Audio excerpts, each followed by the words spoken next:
ಅಣ್ಣ, ಇವನಿಗೆ bird fever ಆಗಿದೆ. ಇದು ಹೇಗಾಗತ್ತಂದ್ರೆ ಯಾವ್ದಾದ್ರೂ ಹಕ್ಕಿ ಬಂದು ಕೊಕ್ಕೊಡಿಬೇಕು. ಏನು ಹೇಳ್ತಿದ್ಯಾ ನೀನು? ಯಾವ ಹಕ್ಕಿ ಬಂದು ಕೊಕ್ಕೊಡಿಯತಿ ಇವನಿಗೆ?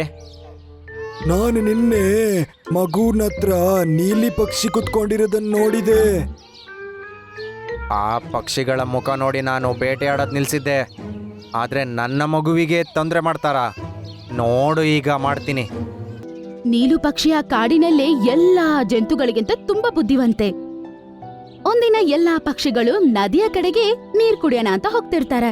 ಆಗ ಪಾರಿವಾಳಗೆ ಒಂದು ಚೇಪ್ರಿಕಾಯಿ ಕೆಳಗಡೆ ಬಿದ್ದಿರೋದು ಕಾಣಿಸುತ್ತೆ.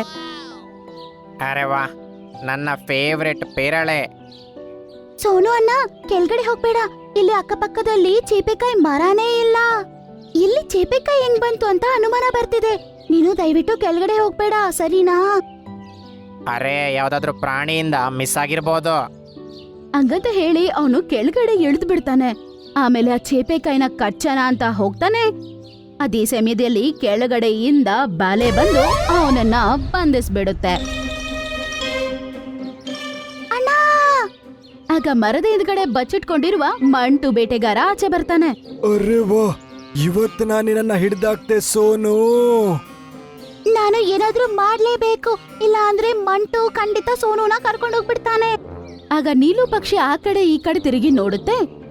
ಆಗ ಅದಕ್ಕೆ ಒಂದು ದೊಡ್ಡ ಮರ ಕಾಣಿಸುತ್ತೆ. ಆ ಮರದಲ್ಲಿ ದೊಡ್ಡ ದೊಡ್ಡ ಎಲೆಗಳಿರ್ತವೆ. ಆ ಮರಗಳಿಂದ ಹಸಿರು ಬಣ್ಣದಲ್ಲಿ ಏನೋ ರಸ ಆಚೆ ಬಂದು ಅದು ಕೆಳಗಡೆ ಬೀಳ್ತಾ ಇತ್ತು. ಬೇಟೆಗಾರ ಸೋನುವನ್ನು ಹಿಡ್ಕೊಳಕ್ಕೆ ಹೋಗ್ತಾನೆ. ನೀಲು ಬೇಗ ಹೋಗಿ ಒಂದು ಎಲೆಯನ್ನು ಕಿತ್ಕೊಂಡು ಸರಿಯಾಗಿ ಬೇಟೆಗಾರನ ತಲೆ ಮೇಲೆ ಆ ಎಲೆಯನ್ನು ಇಟ್ಕೊಂಡು ನಿಂತ್ಕೊಂಡ್ಬಿಡುತ್ತೆ. ಮಂಟು ಶಿಕಾರಿ, ಸ್ವಲ್ಪ ಮೇಲೆ ನೋಡು.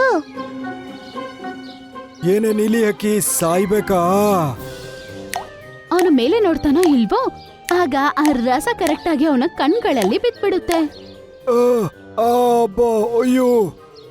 ಅದರಿಂದ ಒಂದು ಲಿಕ್ವಿಡ್ ಆಚೆ ಬರುತ್ತೆ. ಅದೇನಾದ್ರೂ ಕಣ್ಣಲ್ಲಿ ಬಿದ್ರೆ ಅಷ್ಟೇ, ಕಣ್ಣೇ ನೋವುತ್ತೆ. ಇನ್ನೊಂದು ಕಡೆ ಬೇಟೆಗಾರ ಕಣ್ಣು ಉರಿ ಆಗತ್ತೆ, ಓಡಕ್ಕೆ ಶುರು ಮಾಡ್ತಾನೆ. ಆಮೇಲೆ ನೀರತ್ರ ಹೋಗಿ ನೀರಲ್ಲಿ ಕಣ್ಣನ್ನು ತೊಳ್ಕೊತಾನೆ. ಇನ್ನೊಂದು ಕಡೆ ಎಲ್ಲಾ ಪಕ್ಷಿಗಳು ಸೇರ್ಕೊಂಡು ಅಲ್ಲಿ ಹೋಗಿ ಬಲೆಯನ್ನು ಕಿತ್ತಾಕಿ ಪಾರಿವಾಳನ ಕಾಪಾಡ್ತಾರೆ.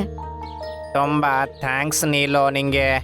ಬೇಟೆಗಾರ ಅವನ ಕಣ್ಗಳನ್ನು ತೊಳ್ಕೊಳ್ಳೋಷ್ಟೊತ್ತಿಗೆ ಎಲ್ಲಾ ಪಕ್ಷಿಗಳು ಅಲ್ಲಿಂದ ಹಾರ್ಕೊಂಡು ಹೋಗ್ಬಿಡ್ತವೆ.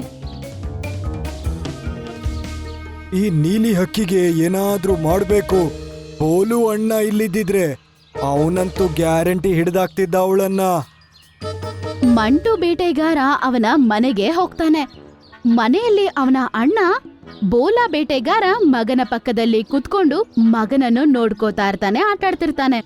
ಮಗ, ನಗುವಾಗ ಚೆನ್ನಾಗ್ ಕಾಣ್ತೀಯ ನೀನು. ಅದನ್ನ ನೋಡಿದ ತಕ್ಷಣ ಮಂಟು ಬೇಟೆಗಾರನಿಗೆ ತುಂಬಾನೇ ಸಂತೋಷ ಆಗತ್ತೆ. ಬೆಳಗಾಗುತ್ತೋ ಇಲ್ವೋ ಮಗು ಪಾಪ ಅಳಕ್ಕೆ ಶುರು ಮಾಡ್ಬಿಡ್ತಾನೆ. ಬೋಲಾ ಅದನ್ನ ನೋಡಿ ಎದ್ದೊಳ್ಬಿಡ್ತಾನೆ.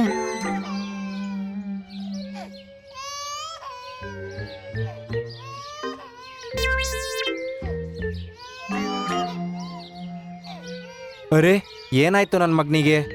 ಮುನ್ನ ತಲೆ ಮೇಲೆ ಕೈ ಇಟ್ಟು ನೋಡ್ತಾನೆ. ಅರೆ, ನನ್ನ ಮಗನಿಗೆ ಈ ರೇಂಜಲ್ಲಿ ಜ್ವರ ಬರ್ತಿದೆ. ಅಣ್ಣ, ಇವನಿಗೆ ಬರ್ಡ್ ಫೀವರ್ ಆಗಿದೆ. ಇದು ಹೇಗಾಗತ್ತಂದ್ರೆ ಯಾವ್ದಾದ್ರೂ ಹಕ್ಕಿ ಬಂದು ಕೊಕ್ಕೊಡಿಬೇಕು. ಏನು ಹೇಳ್ತಿದ್ಯಾ ನೀನು? ಯಾವ ಹಕ್ಕಿ ಬಂದು ಕೊಕ್ಕೊಡಿಯತಿ ಇವನಿಗೆ? ನಾನು ನಿನ್ನೆ ಮಗುನ ಹತ್ರ ನೀಲಿ ಪಕ್ಷಿ ಕುತ್ಕೊಂಡಿರೋದನ್ನ ನೋಡಿದೆ. ಆ ಪಕ್ಷಿಗಳ ಮುಖ ನೋಡಿ ನಾನು ಬೇಟೆಯಾಡೋದು ನಿಲ್ಸಿದ್ದೆ, ಆದರೆ ನನ್ನ ಮಗುವಿಗೆ ತೊಂದರೆ ಮಾಡ್ತಾರಾ? ನೋಡು ಈಗ ಮಾಡ್ತೀನಿ. ಈಗ ಬರುತ್ತೆ ಮಜಾ. ಸೋನು ಪಾರಿವಾಳ ಮತ್ತೆ ಅದರ ಹೆಂಡತಿ ಅವರಿಬ್ಬರು ಅವರ ಗೂಡಿಗೆ ಹೋಗ್ತಾ ಇರ್ತಾರೆ. ಅದೇ ಸಮಯದಲ್ಲಿ ಅವರಿಬ್ಬರ ಮೇಲೆ ಒಂದು ಬಲೆ ಬಂದು ಬೀಳುತ್ತೆ. ಅವರಿಬ್ಬರು ಗೂಡಿನ ಸಮೇತವಾಗಿ ಸಿಕ್ಕಾಕೋತಾರೆ. ಅರೆ, ಈ ಬಲೆ ಎಲ್ಲಿಂದ ಬಂತು? ಸ್ವಲ್ಪತ್ತಲ್ಲೇ ಬುಲ್ ಮತ್ತೆ ಅದರ ಮಗುಗೆ ಕೂಡ ಇದೇ ಪರಿಸ್ಥಿತಿ ಆಗತ್ತೆ. ಅದು ಮತ್ತೆ ಅದರ ಮಗು ಕೂಡ ಒಂದು ಬಲೆಯಲ್ಲಿ ಸಿಕ್ಕಾಕೊಂಡ್ಬಿಡ್ತಾರೆ. ಅದೇ ತರ ಕಾಡಲ್ಲಿರುವ ಎಲ್ಲಾ ಜಂತುಗಳು ಈ ತರ ಬಲೆಯಲ್ಲಿ ಸಿಕ್ಕಾಕೋತಾರೆ. ಇದೆಲ್ಲ ಯಾರ್ ಮಾಡ್ತಿದ್ದಾರೆ ಅಂತ ಅವ್ರಿಗೆ ಯಾರಿಗೂ ಏನೂ ಅರ್ಥ ಆಗಲ್ಲ. ನೀಲು ಪಕ್ಷಿ ಅದರ ಫ್ರೆಂಡ್ ಅನ್ನು ನೋಡೋದಕ್ಕೆ ಪಕ್ಕದ ಕಾಡಿಗೆ ಹೋಗಿರುತ್ತೆ. ಅದು ವಾಪಸ್ ಬಂದು ನೋಡಿದಾಗ ಎಲ್ಲಾ ಪಕ್ಷಿಗಳು ಬಲೆಯಲ್ಲಿ ಸಿಕ್ಕಾಕೊಂಡಿರೋದು ನೋಡುತ್ತೆ. ಅರೆ, ನೀವು ಬಲೆಯಲ್ಲಿ ಸಿಕ್ಕಾಕೊಂಡ್ರಿ? ಆಗ ಮಂಟು ಮತ್ತೆ ಬೋಲಾ ಬೇಟೆಗಾರ ಬರ್ತಾರೆ. ಇವರನ್ನೆಲ್ಲ ನಾನೇ ಹಿಡ್ದಾಕಿದ್ದು ಹಾ. ಆದ್ರೆ ನೀವ್ ಯಾಕೆ ಹಿಂಗ್ ಮಾಡಿದ್ರಿ ಬೋಲಾ ಅಣ್ಣ? ನೀವು ನಿಜವಾಗ್ಲೂ ತುಂಬಾ ಒಳ್ಳೆಯವ್ರಲ್ವಾ? ಹಾ ಒಳ್ಳೆಯವನಾಗಿದ್ದೆ. ಸುಮ್ಮನೆ ಬಂದು ನನ್ನ ಮಗನಿಗೆ ಕೊಕ್ಕೊಡ್ದು ಅವನನ್ನ ಹುಷಾರಿಲ್ದೇ ಇರೋಕ್ ಮಾಡಿದ್ಯಾ. ಅದ್ರದ್ದೇ ರಿವೆಂಜ್ ಇದು. ಪಕ್ಕದಲ್ಲಿ ಮಂಟು ನಿಂತ್ಕೊಂಡು ನಗ್ತಾ ಇರ್ತಾನೆ. ಆಗ ನೀಲುಗೆ ಅರ್ಥ ಆಗತ್ತೆ ಇದೆಲ್ಲ ಅವನ ಕೆಲ್ಸಾನೇ ಅಂತ. ಬೋಲಾ ಅಣ್ಣ, ಬೇಗ ಈಗ ಮುನ್ನ ಹತ್ರ ತಕ್ಷಣ ನನ್ನ ಕರ್ಕೊಂಡು ಹೋಗಿ. ಅವನಿಗೆ ಮೈ ಹುಷಾರಿಲ್ದೆ ಹೋಗೋದಕ್ಕೆ ನಾನಿಂಗ್ ಕಾರಣ ಅದೇ ಅಂತ ಹೇಳಿ. ಆಮೇಲೆ ನೀಲು ಅವರಿಬ್ಬರ ಜೊತೆಗೆ ಅವರ ಮನೆಗೆ ಹೋಗ್ತಾಳೆ. ಆಗ ಗೊತ್ತಾಗತ್ತೆ ಮಗುಗೆ ತುಂಬಾನೇ ಜ್ವರ ಬಂದಿರುತ್ತೆ.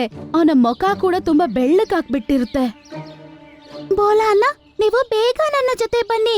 ಇದು ಯಾವ ಔಷಧಿಯಿಂದ ಸರಿಯಾಗತ್ತೆ ಅಂತ ನನಗ್ ಗೊತ್ತು. ನೀಲು ಬೇಗ ಬೇಟೆಗಾರನ ಒಂದು ತೋಟಕ್ಕೆ ಕರ್ಕೊಂಡು ಹೋಗ್ತಾಳೆ. ಅಲ್ಲಿ ಒಂದು ಚಿಕ್ಕ ಗಿಡ ಇರುತ್ತೆ. ಅದರಲ್ಲಿ ಸುಂದರವಾದ ಹೂವುಗಳು ಇರುತ್ತೆ. ಅಣ್ಣ, ಈ ಹೂವನ್ನು ಇಗ್ಲೇ ಕಿತ್ಕೊಳ್ಳಿ. ಬೋಲಾ ಆ ಹೂವನ್ನು ಕಿತ್ಕೋತಾನೆ. ಆಮೇಲೆ ಅವರಿಬ್ರು ಆ ಮನೆಗೆ ಹೋಗ್ತಾರೆ. ಈ ಹೂವಿನ ವಾಸನೆಯನ್ನು ಮುನ್ನಾಗೆ ತೋರಿಸಿ. ಮತ್ತೆ ಬೋಲಾ ಆ ಹೂವನ್ನು ಎತ್ಕೊಂಡೋಗಿ ಅವನ ಮೂಗತ್ರ ಇಡ್ತಾನೆ. ಆ ಹೂವಿನ ಸುವಾಸನೆ ಆ ಮಗುಗೆ ಹೋಗಿ ಸೇರಿದ ತಕ್ಷಣ ಬೆಳ್ಳಗೆ ಬದಲಾಗಿರುವ ಮಗುವಿನ ತಲೆ ನಾರ್ಮಲ್ ಆಗ್ಬಿಡುತ್ತೆ. ಮತ್ತೆ ಮಗು ನಗ್ತಾನೆ. ಅರೆ, ಮುನ್ನ ನೆಗಾಡ್ತಿದ್ದಾನೆ. ಬೋಲಾ ಅವನ ನೆತ್ತಿಯ ಮೇಲೆ ಕೈ ಇಡ್ತಾನೆ. ಈಗ ಅವನಿಗೆ ಜ್ವರನೂ ಇಲ್ಲ. ತುಂಬಾ ಥ್ಯಾಂಕ್ಸ್ ನೀಲು. ಆದ್ರೆ ನನಗೆ ಹೇಳು, ನಿಜವಾಗ್ಲೂ ನೀನು ನನ್ನ ಮಗನ ಆರೋಗ್ಯ ಹಾಳು ಮಾಡಿದ್ಯಾ? ನಾನ್ ನಿನ್ಗೆ ಎಲ್ಲ ಹೇಳ್ತೀನಿ ಅಣ್ಣ. ಕಾಡಿನ ಉತ್ತರ ಭಾಗದಲ್ಲಿ ಒಂದು ಹೂವ ಇದೆ. ಅದು ಬೆಳ್ಳಕ್ಕಿರುತ್ತೆ. ಆ ಹೂವನ್ನ ಕಿತ್ಕೊಂಡ್ ಬಂದು ಅದನ್ನ ಒಣಗಿಸಿ ಅದ್ರ ಪೌಡರ್ ಮಾಡಿ ಅದನ್ನ ಯಾರ್ ನೆತ್ತಿ ಮೇಲೆ ಆದ್ರೂ ಹಾಕಿದ್ರೆ ಅದರ ನಂತರ ಜಂತುವಾಗ್ಲಿ ಮನುಷ್ಯರಾಗ್ಲಿ ಯಾರೇ ಆಗಿರ್ಲಿ ಅವ್ರಿಗೆ ಜ್ವರ ಬಂದ್ಬಿಡುತ್ತೆ. ಅದು ಮಾತ್ರ ಅಲ್ಲ, ಅವ್ರ ನೆತ್ತಿ ಕೂಡ ಬೆಳ್ಳಕ್ಕೆ ಬದ್ಲಾಗ್ಬಿಡುತ್ತೆ. ನಾನು ಮುನ್ನ ನೆತ್ತಿ ನೋಡಿದ ತಕ್ಷಣನೇ ಹಿಂಗಾಗಿರತ್ತೆ ಅಂತ ಅನ್ಕೊಂಡೆ. ಮಗುವಿನ ನೆತ್ತಿ ಮೇಲೆ ಅದೇ ಹೂವದ ಪೌಡರ್ ಯೂಸ್ ಮಾಡಿದಾರಂತ. ನನಗೆ ಹೆಂಗೋ ಗೊತ್ತಿತ್ತು ಹಸಿರು ಬಣ್ಣದ ಹೂವಿನ ಸುವಾಸನೆ ತಗೊಂಡ್ರೆ ಮಾತ್ರನೇ ಆ ಜ್ವರ ಸರಿ ಆಗೋದು ಅಂತ. ಮತ್ತೆ ಮುನ್ನನಿಗೆ ಆ ಪೌಡ್ರು ಯಾರು ಹಾಕಿದ್ದು? ಆ ಹೂವನ್ನ ಉಪಯೋಗಿಸಿದ ನಂತರ ಸ್ವಲ್ಪ ದಿನದವರೆಗೂ ಅದನ್ನು ಉಪಯೋಗಿಸಿದವರ ಕೈ ಕೂಡ ಬೆಳ್ಳಕ್ಕಿರುತ್ತೆ. ನೀವು ಈ ಮಂಟು ಕೈ ಇನ್ನೊಂದ್ಸಲ ಚೆಕ್ ಮಾಡಿ. ಮೊಂಟು, ಕೈ ತೋರ್ಸೋ. ಅಣ್ಣ, ಇವಳು ಸುಳ್ಳು ಹೇಳ್ತಿಯಾಳೆ. ಹಾಗೇನಿಲ್ಲ. ಆಗ ಬೋಲಾ ಹೋಗಿ ಅವನ ಕೈ ಹಿಡ್ಕೊಂಡು ನೋಡ್ತಾನೆ. ಅವನ ಕೈ ಬೆಳ್ಳಕ್ಕಿರತ್ತೆ. ಮೊಂಟು, ಯಾಕೋ ಹೀಗ್ ಮಾಡ್ದೆ? ಅಣ್ಣ, ನೀಲುಗೆ ಪಾಠ ಕಲ್ಸಕ್ಕಂತ ಮಾಡಿರೋದ್ ನಾನು. ನಿಮಗೆ ಕೋಪ ಬಂದು ಇದನ್ನ ಕೊಲ್ಲಿ ಅಂತ ಮಾಡಿದ್ದು. ನೀಲುನ ಕೊಲ್ಲಕ್ಕಂತ ನನ್ನ ಮಗನ ಜೀವಕ್ಕೆ ಕುತ್ತು ತಂದ್ಯಾ? ಬೋಲಾಗೆ ತುಂಬಾನೇ ಕೋಪ ಬರುತ್ತೆ.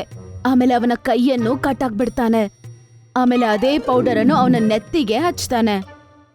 ಓ ಓ ಬಿಡೋ ನನ್ನನ್ನ, ತುಂಬಾ ನೋವಾಗ್ತಿದೆ ನಂಗೆ. ಈಗ ನಿನಗೆ ಗೊತ್ತಾಗುತ್ತೆ ನನ್ನ ಮಗ ಎಷ್ಟು ನೋವು ತಿಂದಿದ್ದಾನೆ ಅಂತ. ಮತ್ತೆ ನೀಲು, ನೀನ್ ನಡಿ ಕಾಡಿಗೆ ನನ್ ಜೊತೆಗೆ. ಕಾಡಿಗೆ ಹೋಗಿ ಬೋಲಾ ಎಲ್ಲಾ ಪಕ್ಷಿಗಳನ್ನು ಬಿಡುಗಡೆ ಮಾಡ್ಬಿಡ್ತಾನೆ. ನನ್ನ ಕ್ಷಮಿಸ್ಬಿಡಿ ಪಕ್ಷಿಗಳೇ. ಮತ್ತೆ ನೀಲು, ತುಂಬ ಧನ್ಯವಾದಗಳು ಕಣಮ್ಮ. ನೀನು ನನ್ನ ಮಗನ ಆರೋಗ್ಯನ ಕಾಪಾಡ್ದೆ. ಅವನಿಗೇನಾದ್ರೂ ಆಗಿದ್ರೆ ನನಗೆ ತಡ್ಕೊಳಕ್ಕಾಗ್ತಿರ್ಲಿಲ್ಲ. ಬೋಲಾ ಬೇಟೆಗಾರ, ನೀನ್ ತುಂಬಾ ಒಳ್ಳೆಯವನು. ಆಮೇಲೆ ಬೋಲಾ ಮನೆಗೆ ಬರ್ತಾನೆ. ಮಗುವನ್ನು ಎತ್ಕೊಂಡು ಅವನು ಕುತ್ಕೊಂಡ್ಬಿಡ್ತಾನೆ. ಅಣ್ಣ, ನನ್ನನ್ ಬಿಟ್ಬಿಡು, ತುಂಬಾ ಜ್ವರ ಬರ್ತಿದೆ. ಇನ್ನೂ 2 ದಿನ ಹೀಗೆ ಇರು. ಮಂಟು ಅಳುವ ಆ ಶಬ್ದ ಕಾಡಿಗೆ ಎಲ್ಲಾರ್ಗೂ ಕೇಳ್ಸಕ್ಕೆ ಶುರು ಆಗತ್ತೆ. ಓ, ಓ. ಆದ್ರೆ ಬೋಲಾ ತುಂಬಾ ಸಂತೋಷವಾಗಿ ಮಗು ಜೊತೆ ಆಟಾಡ್ಕೋತಾನೆ.